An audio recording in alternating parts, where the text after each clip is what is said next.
Hey, my name's Amani, and I've shared a lot of this before. So, um, I'm off work right now, and I am a performing artist, writer, playwright, poet, and an educator. Coach people in acting and writing, and I have been a multi hyphenate artist my entire life. Really, I was comical as a child. They wanted to kick me out of daycare when we moved to Canada.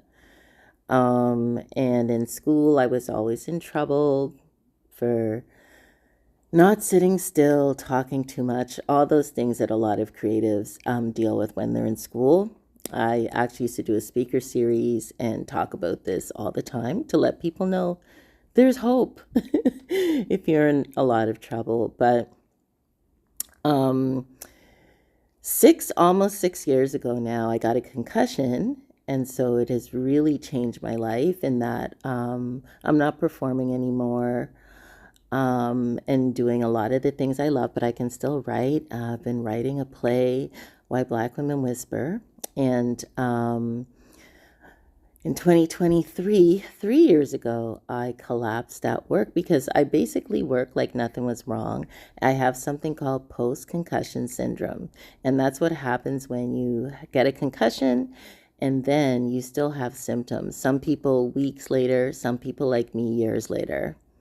And I even have two other friends who, like me, we just hit our head. That's it, banged our head, and it really has changed our life. So earlier in 2025, I sort of made a joke that said, you know what? Um, since I'm still working on my recovery as in vestibular physio, I was like, it's okay. I have a backup plan. I'm going to be a YouTuber. Yeah. So I never remember where I left off, and that's part of it. I did I was trying to tell funny Christmas stories because, um, you know, I'm not like with family and stuff at Christmas, and I've lost a lot of people.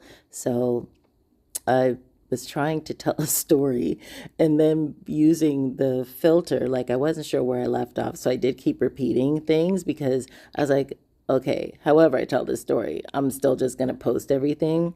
Um, so, anyways, what I was saying is that so I've had to really work on every day making a choice to stay positive, um, to not just curl up and cry every day or be depressed or stay inside because it would be so much easier to do those things. So I've shared my story. I've written an article about my story. And, I'm comfortable talking about it.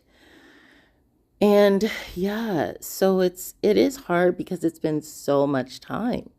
And the fact that I just walked into something, it even freaks me out. But I was in like a brain injury support group, and I was literally have the same symptoms as people that were in car accidents and athletes and stuff. And I think it's taken me the full 6 years to even really understand what post concussion syndrome is.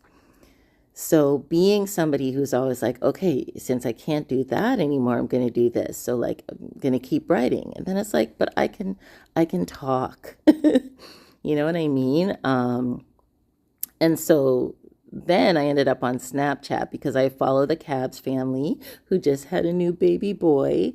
So I do have some online things that have definitely helped me through hard times. The Cabs family, and then Love Island USA in the strangest way, which is why I actually post about Love Island USA and follow different people from the show.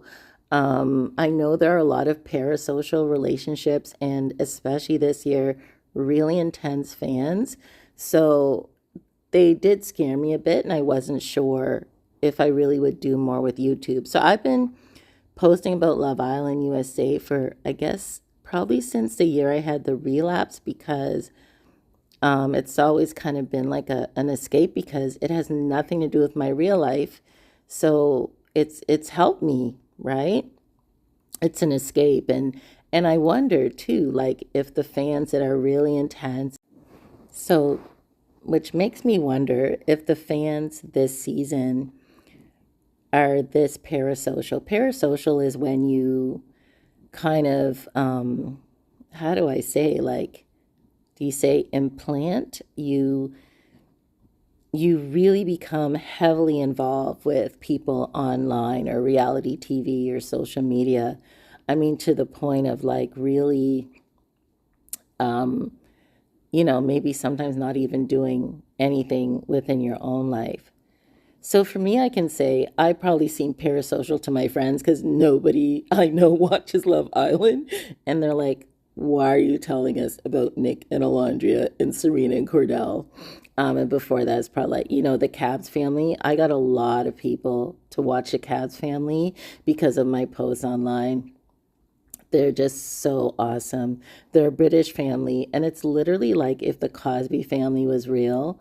And they have become multimillionaires just from YouTube, just from take cabs showing the girls initially in the car for his wife, Chan. And they're just lovely, and they're still lovely all these years later. And since I watched them, they had two more kids, TJ, who's hilarious, and they just had another baby boy. So, but my watching of online is definitely, I watch it a bit more. When I first had the concussion, it was hard for me to watch TV, but I could look at my tablet. And it was a good way to pass the time, especially the cabs. They were so positive. And then Love Island is like, I'm always like, how do I describe Love Island? Oh, Love Island is a half naked Gen Z's on a beach that's not on an island, that's not quite an island, trying to find love, like literally. But you know what? What's really funny is that Nick Vance had an interview with some NBA guys called The Roommates.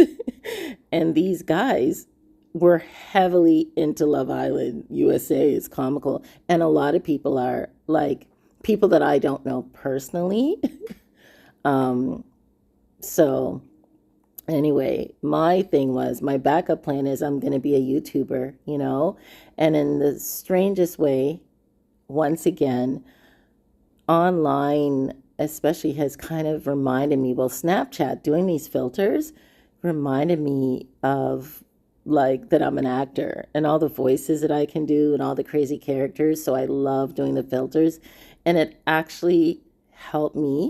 Yeah, so like I said, I never know where I left off. But anyways, the filters reminded me that I'm an actor and I do improv, and I can do every single voice from Bart Simpson to a whistling tea kettle to a rooster. I can do like animal voices. I can do voices. And so I would use the filters and just come up with a crazy character. And I would do just three a morning. Literally, I would say maximum 5 minutes of my morning, because there you can only do them for like 1 to 2 minutes, I think. Yeah, and I would just see a character and come up with it, and then I was like, oh, trying to think of songs that I love that I lip sync, and then I would use funny lenses. I call them characters, filters, to do that. So now, in a strange way, Snapchat has actually enhanced my life in a crazy way and actually helped me, because when you're not able to work and do the things that you really love, it's so hard psychologically, right? That's what therapy is for. And like I said, my escape or watching Love Island, like it really is something that I enjoy. However, I'll be honest and say that this last season, season 7, was not as enjoyable as season 6. But I actually learned something recently that I thought was very interesting when Serena Page, she did an interview with I'm sorry, I'm not going to remember her name, eloquent. Uh, oh my goodness, she's so funny. She's so funny. So I did start following her. So Serena did this interview and she talked about how when her and Leah and Janae were on the show, and how when she went off and crashed out on Cordell, she didn't care how she acted on the show because she didn't think anybody was watching it. And I do think that's interesting. And it's true because if you watch season 6, especially Leah and her one liners and things she said, oh my gosh, it was funny unintentionally, but it kind of makes sense. Their personalities, how they were on that show, you know. And what's happened is they've become pretty famous after being on the show. Season 6 had, though, as I have to explain, a different type of, what do you call it when everything comes together? It's a perfect storm. It was like a perfect storm, okay?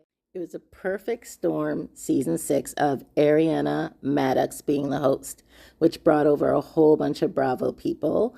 I also think the state of politics and what's happening in the world also made people want to escape even more. You know, because politically, culturally, there's so much negativity going on right now, you know, and for many of us in our real life, you know, we're activists, or, you know, the things we write about and deal with are not so much Love Island USA. So I think for me, that is why I just enjoy it, because it's just, you kind of, I literally watch it hoping like, oh, will somebody fall in love this season? But I've been through, you know, Justine, um, season 2, and all of that stuff. And that's when I probably, because I've been home, I never ever read comments before. So that's when I became aware of like what people were writing. I just would just look at the show, do a little post, send a heart. But I also watched Married at First Sight USA. Couldn't watch it this season though because they didn't have it in Canada where I was, and I'm not paying for another channel. So I still haven't watched this last season. I hope to one day though. But I think maybe because of the state of the world now is why the comments have become more intense, and I actually can't read them. I left Twitter a long time ago, so I'm not on Twitter, and I made a choice not to join TikTok. So I kind of joined Snapchat instead, and didn't know how to use it, and still don't. But I have 5 friends in real life that are on Snapchat, because you're supposed to friend all these people. So I just was like, you know what? I'm going to call myself the filter queen, not the vacuum cleaner. Oh yeah, I can come up with names so easily. And I'm just going to use this to have fun. And it literally helped me, like seriously. So sometimes the strangest thing help us. Now, of course, my main help is that I have faith. You know, I have faith in God, not ashamed to say that. I wake up every day and I'm grateful that I woke up, because there were times during the concussion that I didn't know if I would wake up. And when you're dealing with post-concussion syndrome, you have headaches, like ear headaches, headaches in the front of your head, headaches in your eyes. It's terrible. And because I lived through it, and because I lived through that, it is why I'm getting better at not only talking about post-concussion syndrome. Because it's like, it's not my only identity. Like, I am an artist, I'm a singer, I'm a poet. That's my identity. And now I am a YouTuber. So the YouTube thing, as an artist, we all have artist pages, but because of some of the show, because I watched Love Island USA and I watched Married at First Sight USA, I would follow other YouTubers. And I always give props to content creators and YouTubers when I post. Other people don't really do that. I even have tried to like ask, well, ask other content creators, especially for Love Island USA, like, hey, how did you guys do that? Because, I get copyright strikes, or they said this about my post, and other people had the same post, but I guess maybe in the same way they don't want to respond because I don't know. I guess I don't view it as a competition. I love that I have discovered how much I can do with my phone, with my Samsung. So if I could have a dream as a YouTuber, it would be that I was sponsored by Samsung, and that as I continue to kind of discover more things to do with editing, I love creating the stories and coming up with the music, and all these things are music that you can use. Um, and a lot of things I discovered, I just kind of read what to do before I started this channel. So this channel sat there for a long time. And then of course I had the concussion. So, and then when I started just posting little things about Love Island the other year, I did notice that if I just put up a clip or something, that a lot of people would tune in. Now, I did reviews for nobody or just a couple of people, but I didn't mind if 12 people listened to one of my reviews from season 5. That was fine with me.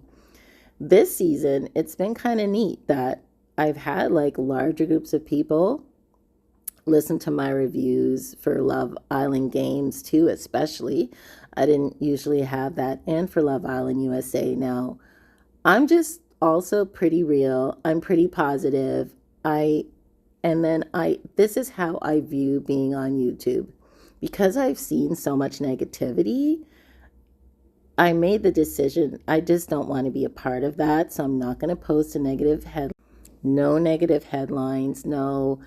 My attitude with my channel is that if I'm posting about a star, so like I've posted about Cardinal Official in Toronto, I've posted about my friend Gary,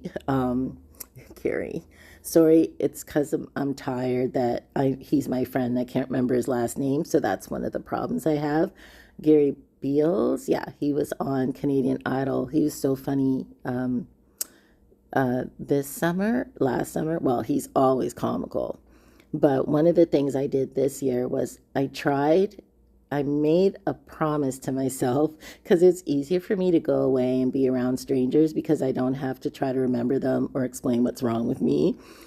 But I just decided I'm going to start going out in Toronto once a month.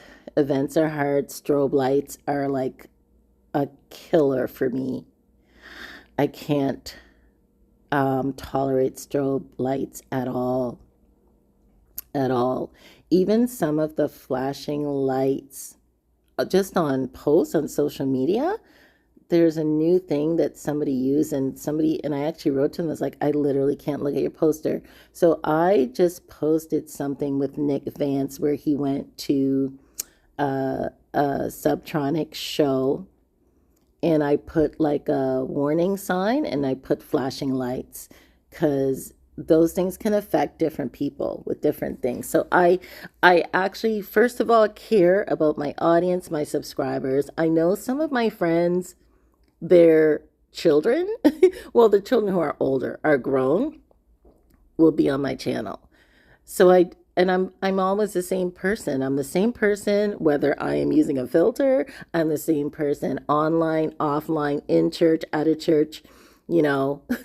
When I do plays and people from church come to my plays, it's not like I'm going to be a completely different person.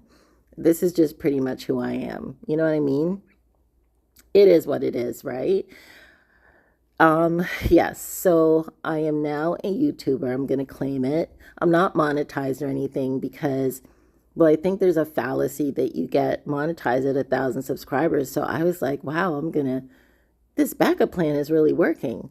I got 1,000 subscribers, and then YouTube informed me that I needed like 3 or 4 million something, or 3,000 something watch hours. So you know what I decided? It's whatever. I actually am learning so much. And I've always enjoyed editing. I worked in radio I worked at CBC for years, so I know how to edit, and I can do all of these things with my phone.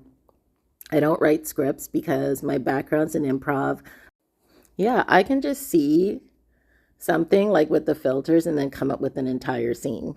I can look up at the fans, so I am grateful to all of the fans, to be honest, because that's how I get my content um, uh, on IG mostly. And now I'm on Snapchat, so I can see a few more things, but I'm grateful for the people that are like obsessed with the show because I could never do what they do. So I'm grateful. I mean, some people capture everything, every moment, every minute. Some people repost every single thing that every single person reposts. There's a person on Instagram keeping up with Love Island, and I even wrote her. I think she apologized for not doing something, and I was like, "Girl, don't apologize. You're keeping up with every single person from Love Island.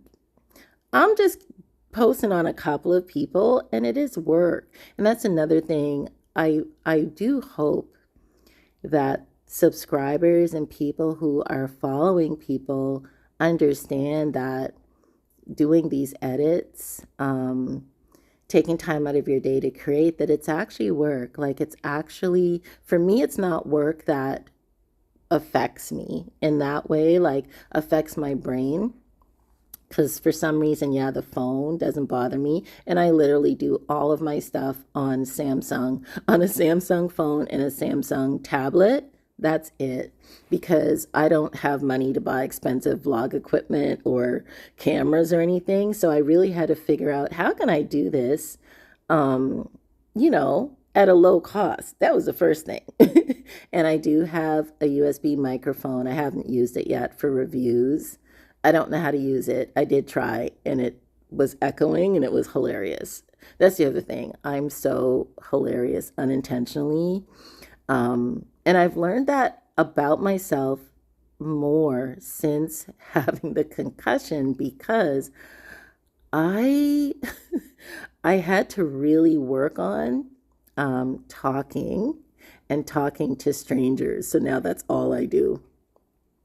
I'm actually on Christmas vacation now, so I do hope my subscribers understand that I'm actually on vacation, but I'm doing posts for them. However, I schedule, it's so great. You can actually schedule posts on YouTube. Best feature ever. And I don't even know why I started saying this because I never plan my diatribes. But I did just want to let people know, that even if you have something wrong,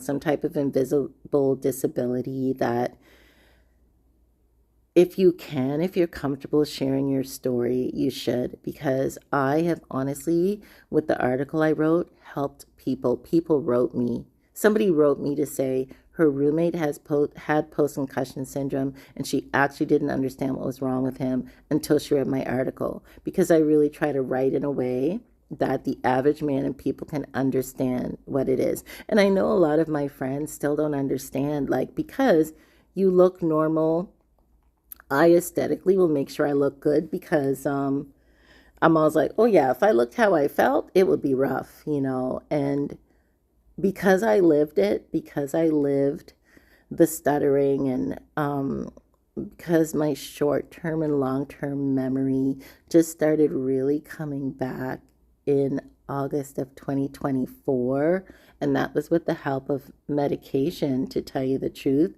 Because my short-term memory, it's much better now, but it was so bad that I would leave for work and I'd have to go back into my apartment like 4 times because, oh, I don't have my glasses on. Oh, I don't have my work bag. Oh, I don't have my lunch. Yeah, y'all, it's hard. I had to devise a lot of things. I've devised a lot of things that I do hope I can write more about. Like I'm hoping to work on a memoir and some things that are more personal, but I'm still working through the trauma of getting this concussion and how it changed my life. I'm still working on it. And so I crash out every once in a while because I say I have PPTSD, positivity post traumatic PTSD,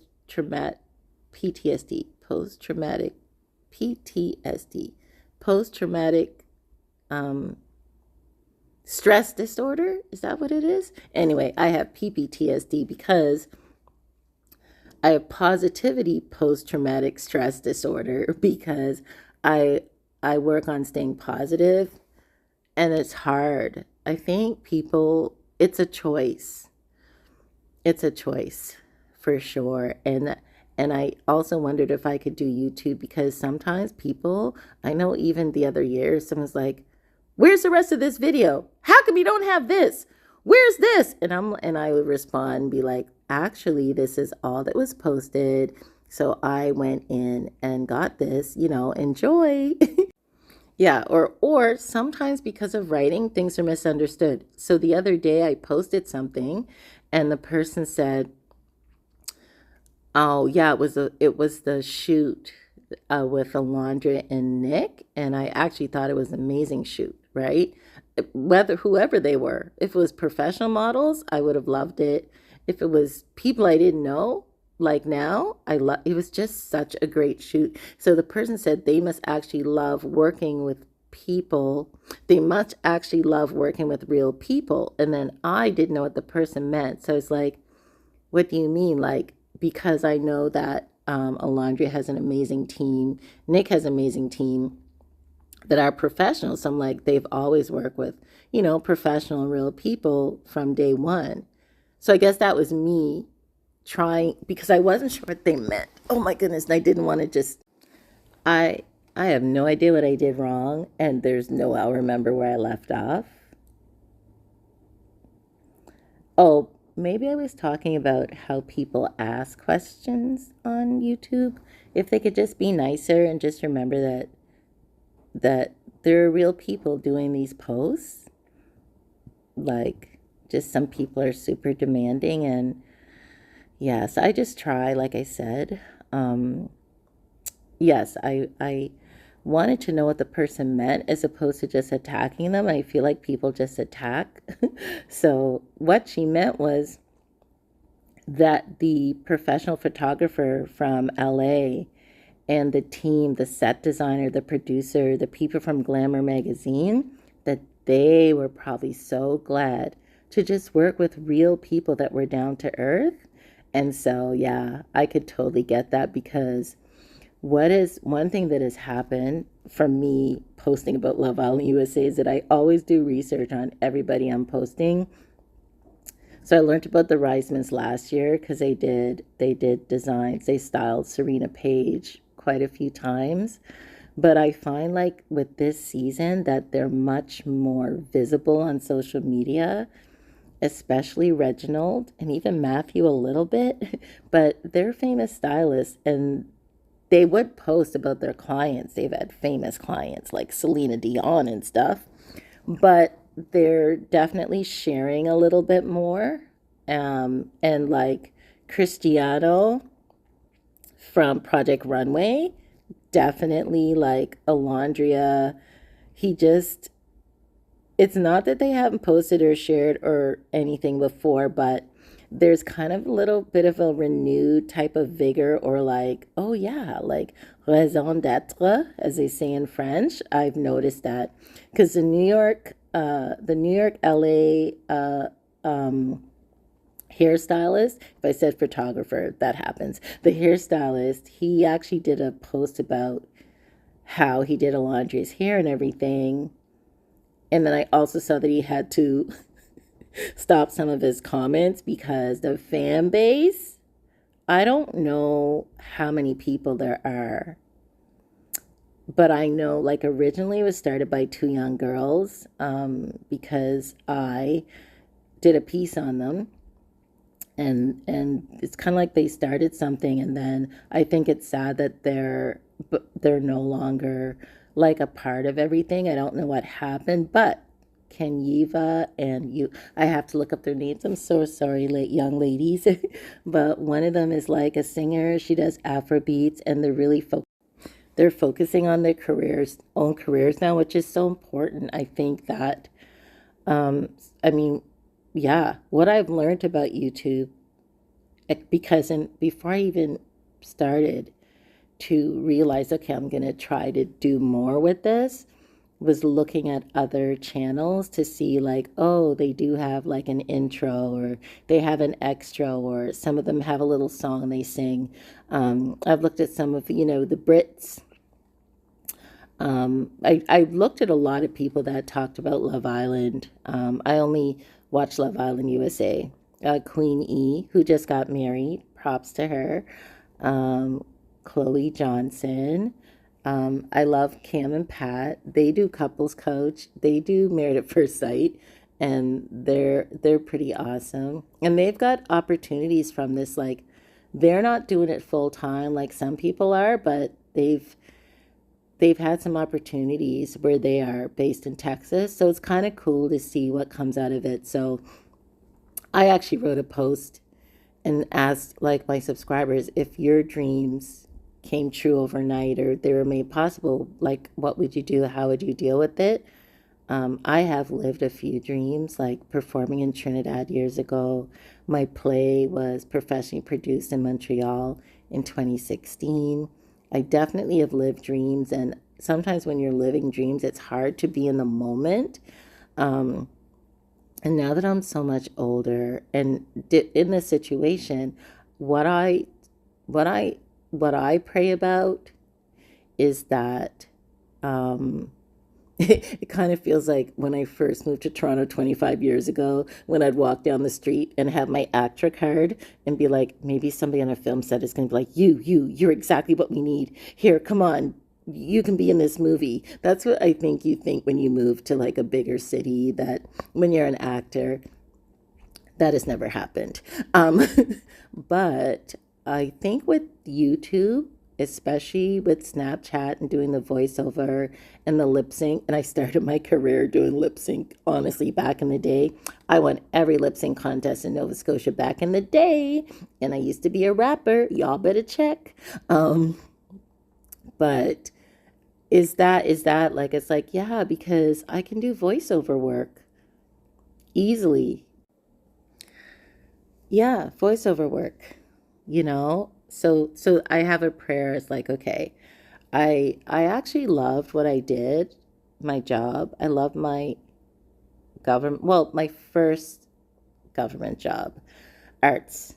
I loved because I got to work on festivals and producing, and I learned so many more things about communications, like writing the way you write for the city. The government is different to how I would do press releases and things on my own or for other artists that I work with.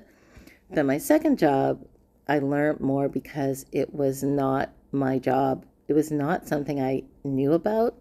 And I really learned about the archives. And that excites me because I'm like, once I'm much better and I can take a long flight, like I can go back to the UK, I can actually go to the archives there because I want to look up the boat that my parents were on, that they came over on from Trinidad.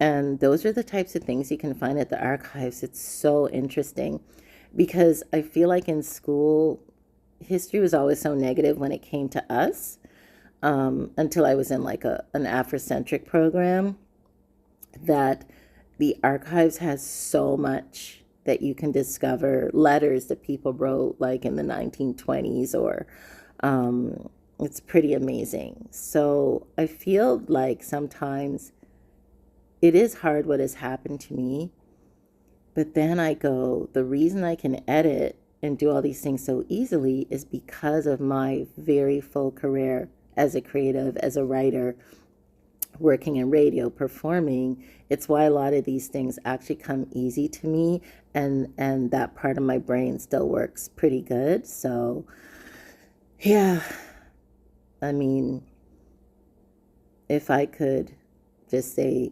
this, I guess, if you are a content creator and you want to look at doing YouTube, like, just watch videos of smaller content creators first, like just try to understand it first. That's what I did before I kind of jumped in, and I enjoy it. I enjoy it. And you know what? My subscribers, they're pretty awesome. And they encourage me because they're like, don't doubt yourself, Amani. You're doing good. I love your content. And I think it's nice to have that type of reassurance because there's just so many people posting the same content. So even to be able to stand out a bit is pretty awesome to me. So yes, I was saying if my dreams came true overnight, number one, my play Why Black Women Whisper that I'm hoping I can finish while on Christmas vacation this year. I started right. I don't know, all of a sudden there was music and stuff, but anyways, if my dreams could come true at this point in my life, number one, as you know, I pray for continued healing on my recovery and just on other things. I pray for that, you know, what is happening in the world is so difficult now that other people can realize that there are good people. There are actually still good people and positive people in the world. And that's what I try to focus on when I really get caught up in the news and the negativity. There are really good people. There are still good people out there, you know? And that's, I think we forget sometimes with everything happening. And yes, like if, in one of my plays I had that, yeah, like if a millionaire could be like, oh, you're a playwright? Let me see your work. Oh, how much would it take for it to go on stage? And I tell them, oh, $250,000. That's all it takes to produce a play. They're like, hey, I've got you. Yeah, that would be awesome. And then, or if Samsung, I'm just a small, what is it? I'm just a small fish in a huge pond. But that would be something, yeah, like being sponsored by Samsung. I saw when Janae and Serena, I think, went to a Samsung event and they got these phones. I'm a huge Samsung supporter. My first cell phone was 2004, was a Samsung. I know a lot of people use iPods and stuff, but iPads, iPods, iPhones, but I'm a Samsung girly. I'm an Android girly.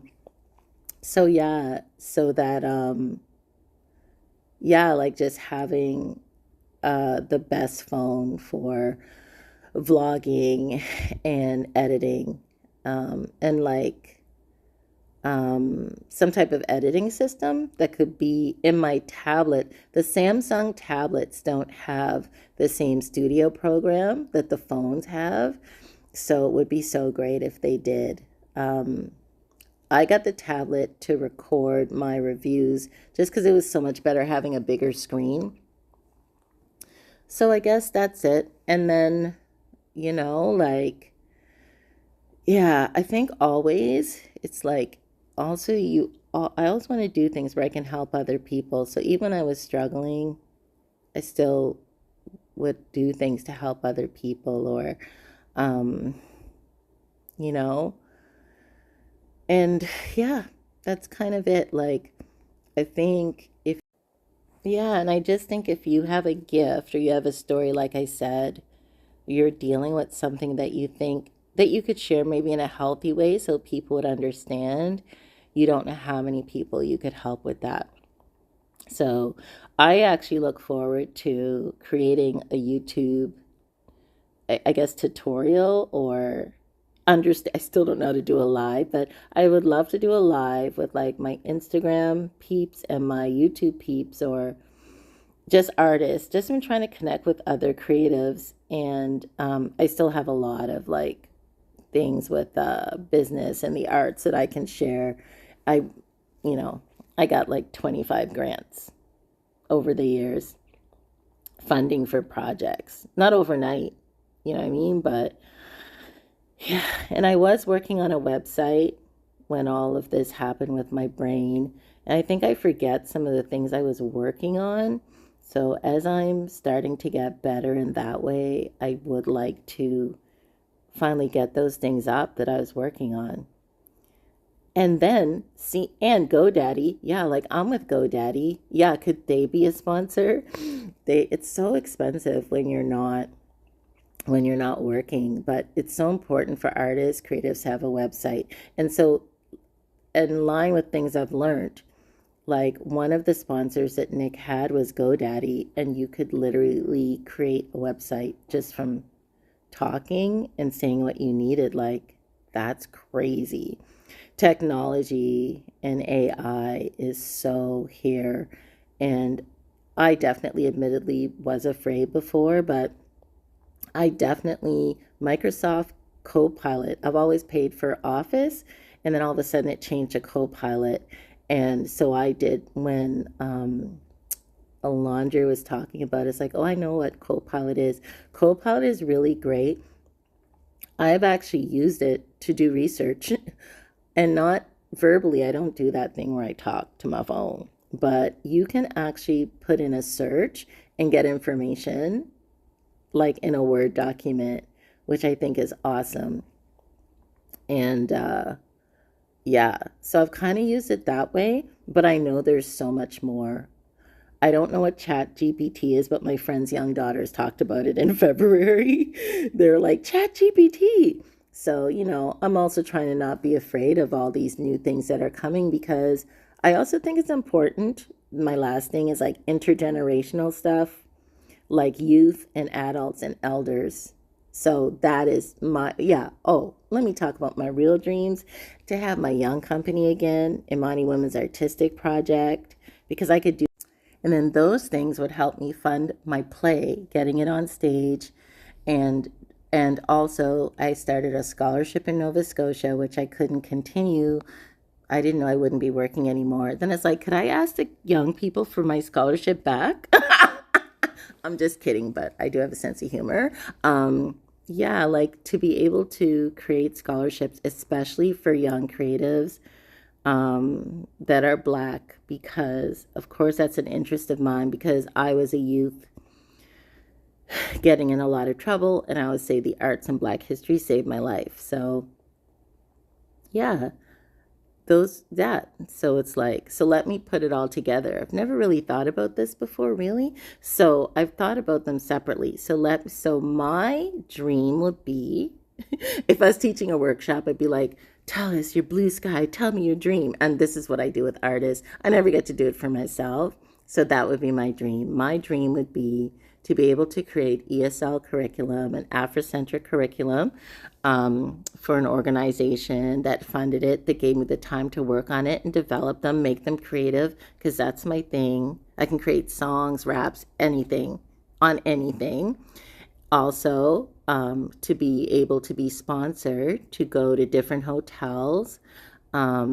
So let's say, well, the Hyatt in Trinidad, right? So I guess Hyatt hotels, but I've stayed at Hilton's, I've stayed at different ones. But anyway, to go to new resorts or new hotels to see if they actually are capable of being comfortable for people with disability, with invisible, I'm starting to get tired, that's what happens, with invisible disabilities as well as disabilities. So one of the things when my brain gets tired is then my speech does change. Okay, I've had to get used to these things, so I'm just telling y'all what's going on. So that, and then also to be sponsored by Samsung, so that I could have like a better phone and a tablet and a good like editing suite on my tablet to just keep doing great edits for YouTube. Is that too much to ask? Like, is that, yeah. Anyways, that's it. So, like I always say, at Amani's Vibe, it's always a vibe. Did I even plan to do this diatribe? Yo, I guess I'm rapping. I'm kicking it live. But please don't forget to like and subscribe. And that's what's up.